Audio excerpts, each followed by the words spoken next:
But first, was it an ISIS-inspired attack? What was it exactly? Tonight's agents and officers are investigating an Ohio State University student's potential ties to terrorism.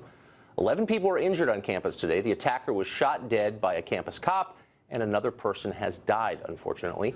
Fox News correspondent Mike Tobin is gathering more information about this dynamic story, about what exactly happened and why. Mike, what do you know? Well, Tucker, the attacker has now been identified as 18-year-old Abdul Razaq Ali Artan, a Somali immigrant. While the motive remains a mystery, law enforcement sources tell Fox News they're looking into a recent Facebook post that could very well have come from Artan himself, which makes a declaration against what is described as unfair treatment of Muslims in this particular Facebook post, and that is being looked into as a possible motive. The attack itself happened just before 10 a.m. at the location just behind me here. The attacker's car jumped a curb, slammed into pedestrians, lost control, and got stuck.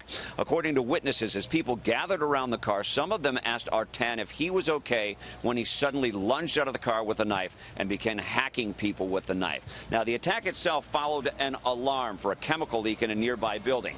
That is why 28-year-old officer Alan Harujko was on the scene so quickly and able to fire the shots, which stopped the attack.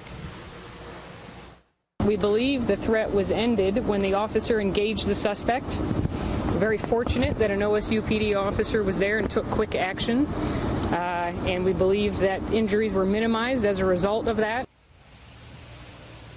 Many students learned about the attack when they received Buckeye alerts on their phones, their smartphones. Many of them thought it was a hoax or a hacking, as they were told to run, hide, or fight due to an active shooter.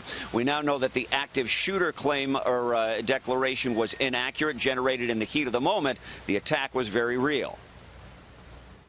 I mean, I knew it before I even got the Buckeye alert because I had been up in the first floor of the building over here when a couple girls and a couple guys came in and they were out of breath, completely panicked, and they had said that they had just seen somebody drive up and basically run over a crowd of people, and somebody jumped out, and I heard there was like a machete or something happened, and they started slashing at people, and there was also a shooter, and I didn't believe it at first. I mean, not something you kind of expect to run and do today.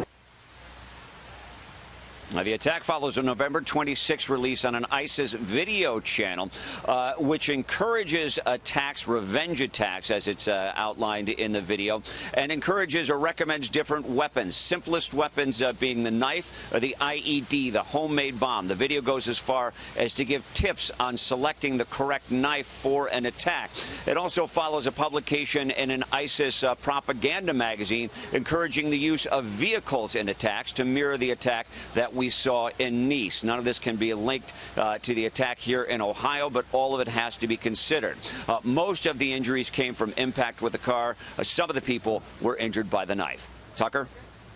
Thanks a lot, Mike. What an awful story, but not necessarily a surprising one. During the 2016 campaign, Donald Trump repeatedly warned about attacks just like this one from refugees. Here's part of what he said on the trail. Watch. As soon as I enter office, I am going to ask the Department of State, which has been brutalized by Hillary Clinton, brutalized, Homeland Security, and the Department of Justice to begin a comprehensive review of these cases in order to develop a list of regions and countries from which immigration must be suspended until proven and effective vetting mechanisms can be put in place. I call it extreme vetting, right? Extreme vetting. I want extreme. Trump, of course, was mocked as hysterical, as a bigot. He was attacked by everyone from the press to his Republican opponents. But could it be that he might have been onto something when he said that? Joining us now is Tom Squitieri from the Hill newspaper and Mercedes Schlapp, columnist at the Washington Times newspaper. It's great to see you both. Thanks a lot. Thank you. So this detail jumped out at me because it just was so familiar. So this guy, Artan, who arrived in this country just 2 years ago from Somalia as a refugee, presumably on government aid, many refugees are, presumably having his tuition paid for him, gave an interview to the Lantern, the Ohio State newspaper, in which he complained about the fact there were no Muslim prayer rooms on campus. And then he said this: it's the media, he said. It's the media that put that picture into their heads, so they, the other students, are going to have that picture, and it's going to make them feel uncomfortable. So here's a guy who's been in this country for 2 years on public expense and already he's manipulating identity politics to his own benefit. That appears, Mercedes, to be the lesson that we're teaching our refugees. Well, and it's completely unfortunate because what you're starting to see with Donald Trump is that he's pushing forward this idea of the extreme vetting. Right. Gets a lot of pushback, but at the same time, we know that our process, the way it works right now with the refugees coming in without them being vetted appropriately, is a problem. I mean, that's in essence not solving the situation that we're seeing. So you have these refugees coming in. Apparently, if he is on some sort of public aid, that there is this entitlement mentality where they're saying, well, if America doesn't apply by my rules, then it doesn't work. And I think that that's a big problem of assimilation. Is there the opportunity for these refugees to accept American values, number one, and number two, assimilate to our society? Or the mandate to accept American values. Instead, the expectation is that everyone here will adopt to their views. lifestyle. So, Tom, though, I wonder, though, if extreme vetting would have solved this. This kid was young when he got here. You've seen this in a number of cases. People who grew up here somehow, all of a sudden, transform into terrorists who kill people. So maybe vetting isn't fully the answer to this. It may not be, particularly in this case. He goes to Columbus, Ohio, which is the third largest community of Somalians in the United States, after Minnesota and Washington, D.C. So he can be vetted cleanly and clearly before he comes in. Then once you get into the environment where there's other people who have been radicalized, you find the problem with the vetting is yesterday and today. He gave that interview to the Lantern in August, about the same time as Donald Trump was making that speech. And he also said in that interview how afraid he was to be on campus and that he needed to protect himself. But see, it just seems to me that most people who come to this country are good and decent people. You always have to start there because it's true. But you also have to look at the examples of Western Europe and Scandinavia and ask yourself, what did they do wrong to wind up with the disasters they're now living through that we cannot repeat? Like, what are the lessons of that? Is there any adult conversation about that? Well, I think with Donald Trump, you are going to start seeing that adult conversation because there is the reality that exists. We saw it with the Paris attackers where they slipped through, came into Europe, using fake passports. And so there is that sense of the vetting process not being effective enough. And we know, for example, Representative McCall came out and said they've acknowledged the fact that, for example, militants can come through, slip through the refugee process into the nation. And that's why the idea of Donald Trump pushing forward this temporary halt, let's take a step back. Let's see what's the best way to control the migrant situation.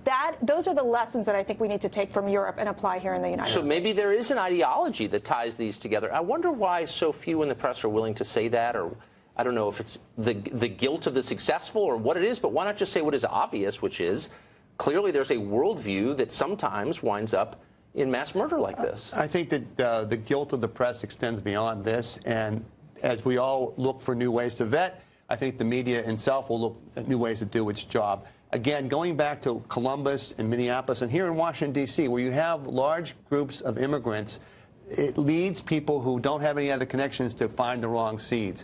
I think it's very interesting, Tucker, that Governor Kasich, of all people, one of Mr. Trump's biggest critics during the campaign, is now going to be holding the helm on this investigation that will, in fact, as she was saying earlier, perhaps result in new standards of vetting from an investigation. Here's what we found. We found that this guy went to these people.